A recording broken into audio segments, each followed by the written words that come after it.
Hello dear students, I hope you all will be fine. आज जो हम यहाँ पे डिस्कस करने जा रहे हैं that's regarding a topic that's included in your NCERT, that's ECG. Now question is what is ECG? Basically इसकी definition क्या है और इसके uses क्या है? अगर हम बात करेंगे जो ECG होता है, if we see the definition of this ECG, that is actually what we called as electrocardiogram. So remember, electrocardiogram, as I have already written in this, that's electrocardiogram. अब ये electrocardiogram यानी ECG ये क्या करता है, इसका मेन फंक्शन क्या है? Remember, ये ECG is used to, किसके लिए इस्तेमाल करता है? That's being used to measure or you can say count the electrical activity of the heart of cardiac cycle. जो हार्ट में कार्डियक साइकिल होता है उसकी इलेक्ट्रिकल एक्टिविटी को मेजर करता है, बट किसकी शक्ल में? इन ग्राफिकल फॉर्म और ग्राफिकल रिप्रेजेंटेशन. सो सिंपली अगर हम देखेंगे ECG को, इट इज एक्चुअली ग्राफिकल, याद रखेंगे, graphical representation. It's actually graphical representation of electrical activity of heart.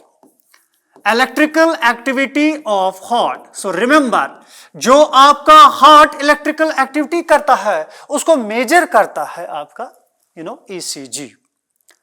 अब आपने देखा होगा, once you just go to the hospitals, वहां पे हम देखते हैं एक मॉनिटर होता है, वहां पे डिफरेंट साउंड्स आपको सुनाई देती है. जैसे किसी इंसान को कार्डियक अरेस्ट आया है, will be able to hear that's peep peep peep peep peep, that sound. That sound is actually that's a machine जो कि इसको मेजर कर लेती है. अब वो मशीन क्या है? That is actually what we called as electrocardio. याद रखेंगे बेटा, electrocardio, but here it's graph.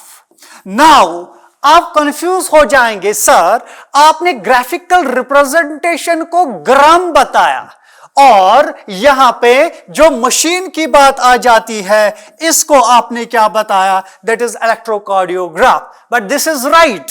आप कंफ्यूज नहीं हो जाएंगे इन एग्जामिनेशन कि इलेक्ट्रोकार्डियोग्राफ मतलब ये ग्राफ. नो, इलेक्ट्रोकार्डियोग्राफ मतलब इट इज मशीन और इलेक्ट्रोकार्डियोग्राम जो है it is actual graphical representation of electrical activity of your heart.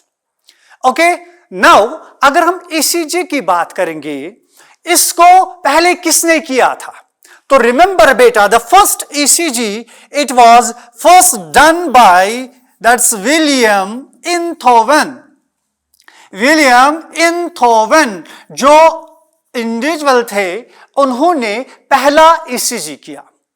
Remember, point number 1. अब अगर हम देखेंगे कि जो ये ECG होता है, वी गेट दिस ECG, इसमें अलग अलग वेव्स आपको दिखाई देती है. अब कौन सी वेव किस चीज को रिप्रेजेंट कर लेती है? Let me just make you understand. अगर हम देखें तो we have different waves here in this very part. The first part here you just see, यहां पे एक वेव जो है ये P है और यहां पे दूसरी वेव जो है दैट्स Q और S और एक वेव है दैट इज T. अब यही वेव्स जो है हार्ट की एक्टिविटी, इसकी जो इलेक्ट्रिकल एक्टिविटी होती है उसको मेजर कर लेती है. Are able to understand? अब अगर हम देखेंगे कि पहले मैं आपको ये चीज समझाऊंगा and you also know it. अगर मैं हार्ट की बात कर लूंगा, this is like say for example this is heart, इसमें 2 एट्रिया एंड 2 वेंट्रिकल्स प्रेजेंट होते हैं. अगर हम देखेंगे यहां पे एट्रिया पहले कंट्रैक्ट होता है, फिर ब्लड वेंट्रिकल्स में जाता है, फिर वेंट्रिकल्स से फर्दर मूव हो जाता है. सो हार्ट की एट्रिया का कंट्रैक्शन, वेंट्रिकल का कंट्रैक्शन और एट्रिया का रिलैक्सेशन और वेंट्रिकल का रिलैक्सेशन अगर हम देखें तो वो रिप्रेजेंट होता है हमारे इस इलेक्ट्रोकार्डियोग्राम से, या जिसको हम ECG, in fact you may also called it as EKG. Okay बेटा, नाउ अगर मैं यहां पर पहली वेव जो हमारी यहां पर, दिस इज पी वेव, ये पी वेव किस चीज को रिप्रेजेंट कर लेती है? सो रिमेंबर बेटा, if you see P wave, इसमें इट रिप्रेजेंट्स एट्रियल डिपोलराइजेशन, यानी एट्रिया यहां पर एक्साइट होता है, डिपोलराइज होता है। तो याद रखेंगे, इट इज एट्रियल डिपोलराइजेशन। वो क्या होता है अभी बताऊंगा। जब एक्साइट होते हैं एट्रिया, दोनों atria, so remember atrial depolarization, excitation हो जाती है इनकी, उसके बाद क्या होता है, जो ही एट्रिया डिपोलराइज होगा उसके बाद मैसेज मिली और ये एट्रिया क्या हो जाते हैं, कंट्रैक्ट हो जाते हैं। So remember atrial depolarization it is being followed by its, both atria जो क्या होते हैं, they contract. So P wave represents atrial depolarization and followed by atrial contraction. So ये atria क्या हो गई, contract हो गई। अब जो दूसरी वेव यहां पे हम देखते हैं, this very part, that is Q और S wave. What is this Q और S wave? अब एट्रिया तो कंट्रैक्ट हो गए, ब्लड कहां चला जाता है, that goes to ventricles. Now अब क्या होना है, ventricles को कंट्रैक्ट होना है।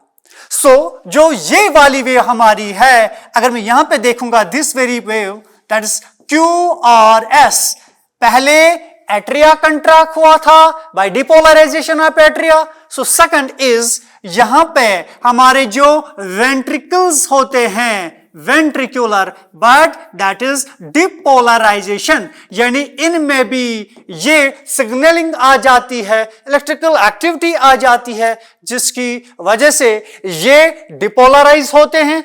डिपोलराइज होने के बाद ये, जैसे यहां पे एट्रियल डिपोलराइजेशन में एट्रियल कंट्रैक्शन हुआ था, फिर यहां पे वेंट्रिकुलर डिपोलराइजेशन में इसके बाद वेंट्रिकल्स क्या हो जाते हैं, कंट्रैक्ट हो जाते हैं। सो इसको क्या बोलते हैं, देन इसमें होती है वेंट्रिकुलर, रिमेंबर बेटा this is ventricular contraction. But remember one thing right here, याद रखेंगे, जो ही वेंट्रिकल्स कंट्रैक्ट हो जाते हैं, इसके बाद या इसके दौरान अगर हम देखें तो जो एट्रिया है वो रिलैक्स हो जाते हैं। सो वेंट्रिकुलर डिपोलराइजेशन के दौरान जब वेंट्रिकल्स कंट्रैक्ट हो जाते हैं, उस दौरान आपके जो एट्रिया है वो क्या होते हैं, रिलैक्स होते हैं। What is that called as, that is called as atrial repolarization. Now atrial repolarization हम दिखाते नहीं है यहां पे, क्योंकि यहां पे मेन वेव जो है दैट इज Q और S, what we called as ventricular contractions. Clear? अब हम एक और वेव की बात करते हैं, दैट इज T वेव।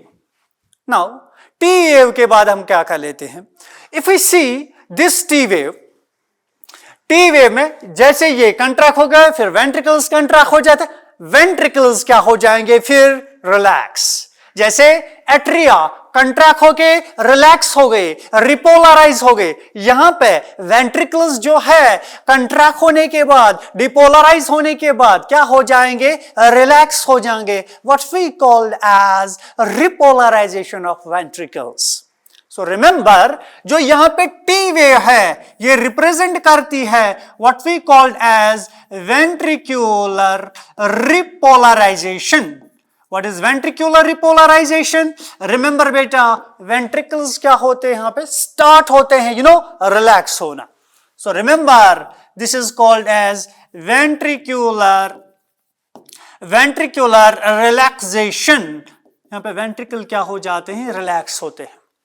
अब स्टार्ट यहां से होती है, लेकिन एट द एंड पहले क्या थे, कंट्रैक्ट। कंट्रैक्शन मतलब सिस्टोलिक कंडीशन में थे ये। अब सिस्टोलिक कंडीशन, अब ये स्टार्ट होता है रिलैक्स होना, जो ही रिलैक्स हो गया, रिलैक्स हो गया, रिलैक्स हो गया, जब तक कंप्लीट टी वेव आ जाती है। At the end of this T wave, that is actually the end of systole, यानी इस टाइम पे पूरे वेंट्रिकल्स क्या होंगे, रिलैक्स। अब रिमेंबर बेटा, पहले क्या हुआ, एट्रिया कंट्रैक्ट, रिलैक्स, उससे बाद क्या हुआ, वेंट्रिकल्स कंट्रैक्ट, वो रिलैक्स, लेकिन एट्रिया अभी क्या है, रिलैक्स्ड कंडीशन में है। अब हमारे पास वेंट्रिकल भी क्या हो गया, रिलैक्स हो गया। अब एट्रिया भी रिलैक्स्ड है, वेंट्रिकल भी रिलैक्स है। एंड याद रखेंगे दोनों का relaxation, that's what we called as joint diastole. So remember, if we see this T wave also represents, agar hum dekhenge, that's what we called as joint diastole. So joint diastole, you may also write it as ventricular repolarization. Okay beta? Now अगर हम एक और चीज देखेंगे यहां पे, इसमें इस ECG को कैसे किया जाता है, ECG को कैसे या मशीन को कैसे लगाया जाता है। तो बेसिकली यूजुअली अगर हम देखेंगे, we take a standard ECG. Standard ECG में अगर हम देखें तो हम किसका इस्तेमाल कर लेते हैं, late me just make you understand.